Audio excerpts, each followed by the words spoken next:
decades, more and more of the critical work of businesses is being done in teams. Teams are launching new business ventures, setting new strategies, designing new products. They're leading the push for world-class quality and efficiency, and they deliver seamless and expert customer service. So what's driving this push to teams? Well, nowadays our jobs are more specialized and narrowly focused, at the same time that business conditions are changing more and more rapidly, so that no individual can really keep current with all of it. So teams should help us bring together diverse expertise and perspectives and give us results that exceed what any individual member could have produced on their own. And yet, what usually happens is the opposite.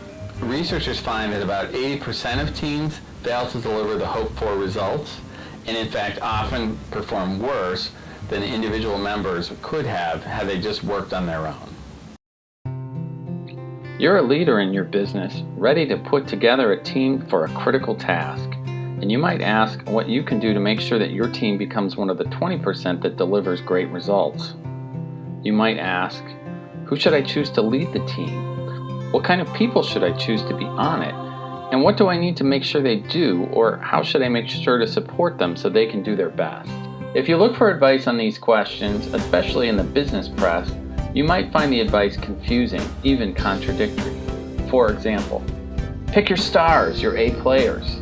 But no, wait, star players often make teams perform worse. Okay, get comfortable with conflict, even emphasize it. Rivalry and conflict motivate top performers to do their best work. But then again, conflict undermines the performance of teams. A cooperative environment is better. Further, too much pressure derails teams. Add to this that you'll find the 3 rules for innovation teams, the 4 rules for fast teams, the 5 dysfunctions of a team, and even the 7 principles of teamwork.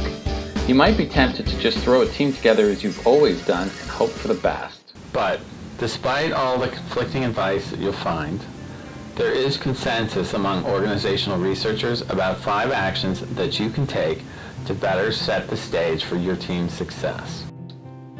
First, give the team a clear and compelling goal that makes a difference in your business.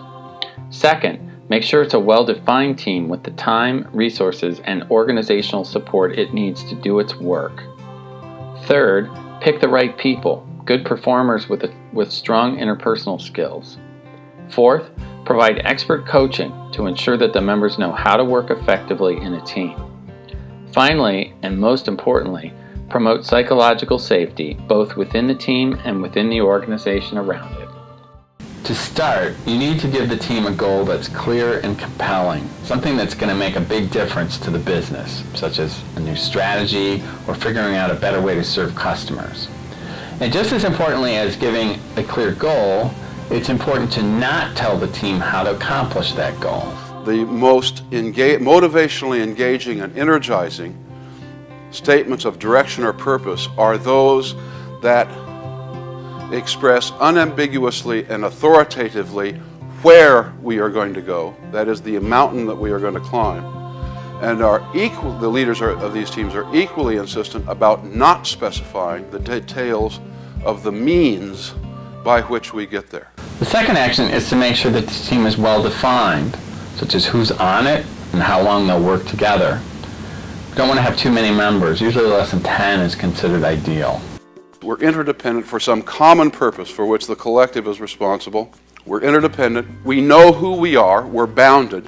A team can't manage itself if we're not even clear who's in the team. And we have enough stability over a period of time that we can actually learn how to exploit our differences and work together well. So in addition to clearly defining the team, we need to make sure that the team also has all the resources and support it needs to get its work done. And that can include data, access to systems, and these days often the most scarce resource is time. Businesses often get in the habit of relying on the same team members for all critical projects, and these high performers get overworked, demotivated, and often they end up leaving. So we have to manage conflicting priorities and time commitments so that team members have everything they need to get the job done. So choosing the right people is important, and that's the third key action to set the stage for your team's success. And those high performers we like to rely on are usually not the best choice. Studies have found that high performers on their own don't make a team better and often can make a team perform worse. So we're looking for people who are engaged with the company's mission, for whom the team's work will be about half inside their comfort zone so that they have some confidence of success, and also half outside of it so they're challenged to grow.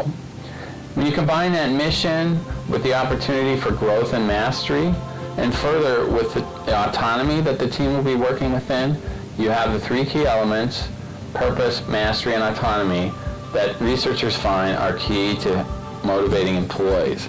And we're going to need a lot of motivation on this team if it's going to deliver the kind of results that we're looking for.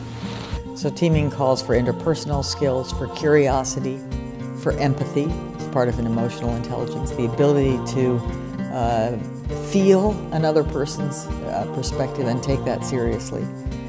And inquiry, the ability to ask questions, following up on that curiosity.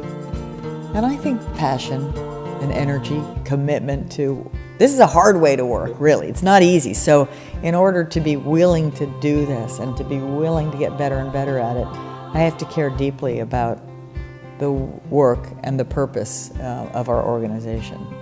It turns out that those interpersonal skills outweigh the individual's ability or intelligence.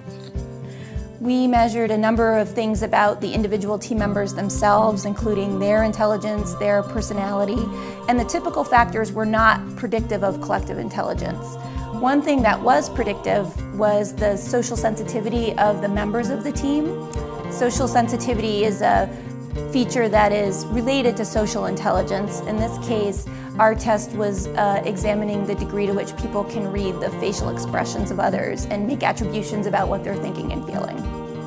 That was significantly related to collective intelligence. The final thing that was significantly predictive was the distribution of conversational turn-taking in the group. If it was evenly distributed, the group was more collectively intelligent. However, if somebody dominated the conversation, making it very uneven in terms of the number of speaking turns different members had, then the group was less collectively intelligent. So during our careers, most of us will receive training on how to work more effectively, many of us on how to manage effectively, but few, if any of us, will ever receive training on how to be an effective team member, and it's not easy. So the fourth key action is to ensure that there's expert coaching available to help the team get started right.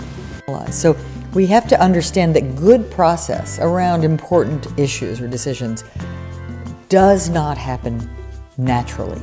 It doesn't spontaneously erupt that we have beautiful analysis and wonderful inclusion of multiple perspectives. No, it takes effort. It takes leadership to address and keep that process alive. Both within the team and outside it, this kind of attentive leadership creates what we call psychological safety, which in study after study turns out to be the most critical factor in determining whether teams are successful. Psychological safety is what is created when teams demonstrate the interpersonal skills that Anita Williams-Woolley and her team found was so important to boosting a team's collective intelligence. So one of the most important jobs of any manager, any leader, is to work like crazy to build a culture or a climate of psychological safety. And I define that as a culture in which everyone understands that they have both a responsibility and an expectation to speak up with ideas, questions, concerns, and that they won't be punished or humiliated for doing so. So it's okay to raise crazy ideas. It's okay to talk about mistakes. It's okay to bring up failures and so on. And I understand that that's part of my job as an individual, and a leader understands that it's part of his or her job to create that shared belief, or else we won't come up with anything new. We won't innovate. We won't catch and correct error when it comes along, because human beings are very sensitive to interpersonal risks. We are quite concerned about what others think of us.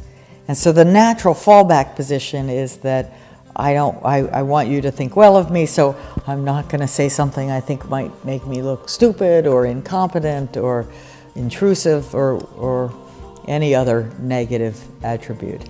And so it's the job of the leader, the highest status person around, to make sure everyone understands anything goes. It's required. The nature of the work today requires us to be this way, to have this kind of environment. Nothing can guarantee that a team will be successful, but researchers have found in study after study that creating psychological safety is the most important thing you can do to make success possible. So you literally can't make a group do well. What you can do is create conditions that increase the likelihood that a group will unfold in a productive way. So by giving the team a clear and compelling challenge, by ensuring the team is well defined and has all the resources it needs to do its work, by picking motivated people with good interpersonal skills who will be challenged by the work, by providing expert coaching, and finally by creating an atmosphere of psychological safety, you are doing the 5 key actions to best set the stage for your team's success.